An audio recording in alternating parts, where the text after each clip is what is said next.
Hello everyone, and welcome to Retro Brick Reviews, where today we'll be taking a look at the recently revealed LEGO Ideas set number 21315 pop-up book.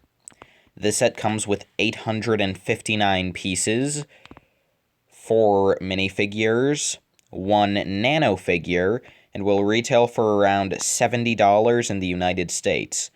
The set includes parts to build a large book with pop-up designs for stories based off of, builds based off of the stories of Little Red Riding Hood and Jack and the Beanstalk, as you can see here on the back of the box.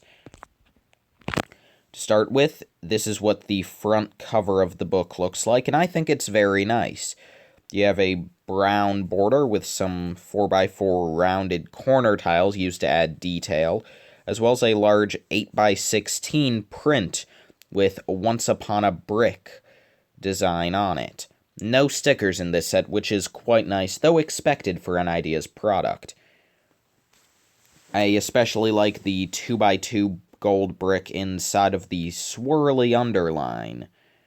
Anyway, we also get a couple of 1x6 tiles printed, each with the surnames of one of this set's designers, those being Jason Alleman and Grant Davis. But yeah, I mean, like, the cover is just built straight up out of green bricks, with a lot of studs inside and out. You then attach the pages inside. So yeah, the book can fold open. This is the first of the two builds, this being Grandmother's Cottage from Little Red Riding Hood. Here you can see that the cottage is pretty nice. You have an opening door, some columns around the door and on the sides of the cottage. You have a thatched roof, and a nice textured chimney. From this angle, you can also see one of the two interior spaces that can be added in for this story, that being a little table on which Grandmother has a pink teapot and, well, I suppose it's supposed to be a teacup, although it's really just a pink mug. Bit of a shame that they couldn't get the new Harry Potter teacup for this set, but oh well. You can also sort of see the build that goes on the other side, that being Grandmother's bed, but we'll get a closer look at that later. One more thing I want you to note is a couple of cheese slopes used between the two halves of the cottage, which are stops to prevent it from folding out too far, which is nice. Here's a more straight-on image of the cottage. And this is what the cottage looks like completely removed from the model, and you can see that those black pins are what connect this in.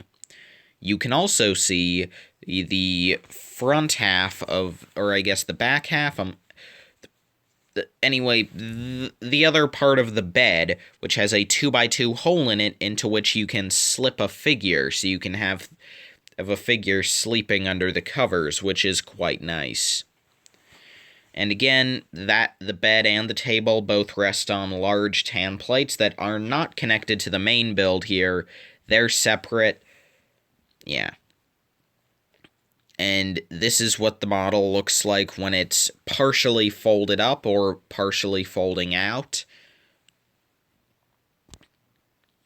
Anyway, the other model we have is based off of Jack and the Beanstalk, and it features this extremely tiny scale village, some nice poofy clouds.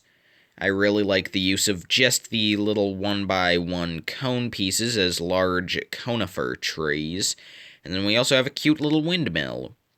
The Beanstalk itself is a mostly Technic assembly, and that string there is actually how you can have something so tall come out of this model. Basically, how it works is the part of the Beanstalk, like you have the 3 parts texture with the leaves, but everything above that is loose, so normally when the book is folded up, that part falls down. It goes downwards, so it doesn't take up extra space.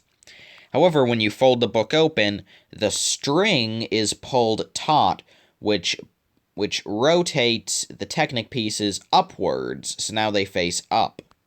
So the Beanstalk grows as you open the book, which is awesome.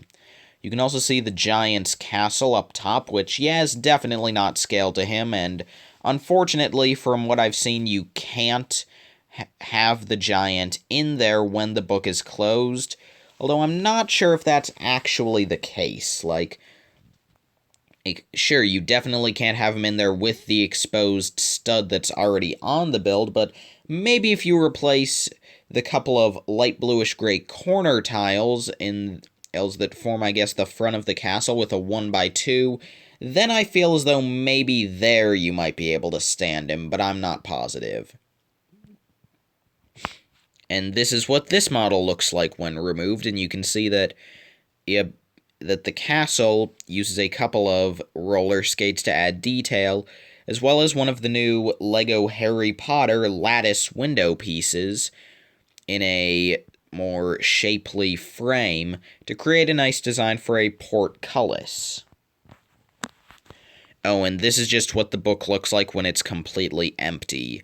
Basically, the 2 areas of 4 studs in the back, those work to connect the large plates that have interior details for Grandmother's Cottage, or one of them, the one that here is on the left, that set, can also be used to attach the string mechanism for the Jack and the Beanstalk model. The 1x2 clips work to attach the Jack and the Beanstalk model, and then that window just gives the models a bit of extra space to fold up and out, which is nice. I think it's important to see how the book works when there's nothing in it, because a big theme of this set is modularity, coming up with your own stories to build, which is definitely something I have a couple of ideas for. But moving on, this set does come with 4 minifigures and a nano figure, and the first of those 4 minifigures is probably my favorite. It's Little Red Riding Hood, and this figure is quite the improvement over the 2012 Grandma Visitor figure. I mean, first off, she uses the new LEGO Ninjago movie Lloyd Garmadon hood piece, but now in red with dark brown hair. I really like this color combination, and hey, since the hair is dark, it actually works with this figure instead of giving Lloyd gray hair, which is pretty nice.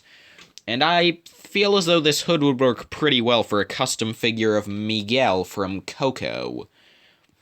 Anyway, the face print, I believe, is a pre-existing one.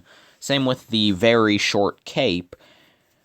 But the torso print is definitely new, albeit simple, it looks pretty nice. The short skirt piece has some very nice printing on it, including a little apron going on the front. And while it is a short skirt, when paired with Little Red's short stature, it actually nearly works as a full-length dress for her, which is quite nice. The next figure is probably my least favorite, but she's still nice. It's Grandma. The hairpiece and face print are pre-existing, but the torso is new, and it's more detailed than Little Red's, but I feel as though it definitely looks blander. I don't know, just the lavender lines don't look very interesting here. It's a nice design for pajamas, just the colors don't pop. They all blend together and look kind of blandish. However, from what I can tell, this is the first time we're getting normal minifigure legs unprinted in light pink, which is nice. The third figure here is, if the execution was perfect, it would be my favorite, but unfortunately that's not the case. This is the wolf. Easily the best part of this figure is the head print, which uses the pre-existing werewolf head from the series 14, I think? The one with all the monsters. It had the werewolf lumberjack guy. Anyway, so this uses that piece, but with printing for Grandma's broken glasses, as well as some lipstick. The wolf is, of course, wearing Grandma's pajamas, although they are very torn up. I guess Grandma put up quite a fight before going out. Anyway, You can see that, again, the torso is basically just Grandma's, but very beaten up. The leg printing is, of course, unique, though, as Grandma didn't have leg designs, and yeah, this is where the problems come in. Because first off, there's a scratch going from the belt to the top of the leg, and that just doesn't work. There's a cutoff there. It's annoying. But then the bigger issue is you have those two scars around the knee area. But the problem with that is that LEGO can't really print perfectly in the knee area. Or, well, I mean, they can, but they usually don't. So there's a little cutoff there, which is pretty annoying. So yeah, this figure was almost the best, but a couple of small quality issues do hold it back. It's still great, though. Moving on to the tale of Jack and the Beanstalk, the only figure we get for this story is the Giant. And he's pretty nice. I mean, the only new part is the torso, from what I can tell, but it's very well done. First off, it's sand green, which is probably my favorite color in the LEGO palette, simply because of Harry Potter nostalgia. So it's great to see that on a torso. First off, that helps. Then I really like how he has a large, thick rope being used as sort of a sash, to which he's attached some barrels, some skulls, which are printed on the back, and the all-important golden egg. He also has a pocket on his tattered vest featuring the golden goose. But yeah, I mean, again, not a very complex figure, but he's very well done. I really like the Giant. And of course, if the Giant is a minifigure, then that means that Jack has to be a nano figure to scale with him. And nano figure Jack looks pretty nice. In fact, I'd say he's one of the best nano figures we've seen yet from LEGO. He has several different colors used for him, including yellow for the skin, tan for the hair, lighter blue for the torso, and black details, in addition, of course, to the standard blue used for the mold. The face print is very nice, just being a standard classic smiley, and I believe the hair is a new design. I checked, and I don't think it's one of the hair designs that were used in the direct-to-consumer Hogwarts set. That looks new. I might be wrong, but I think that's a unique print for the hair.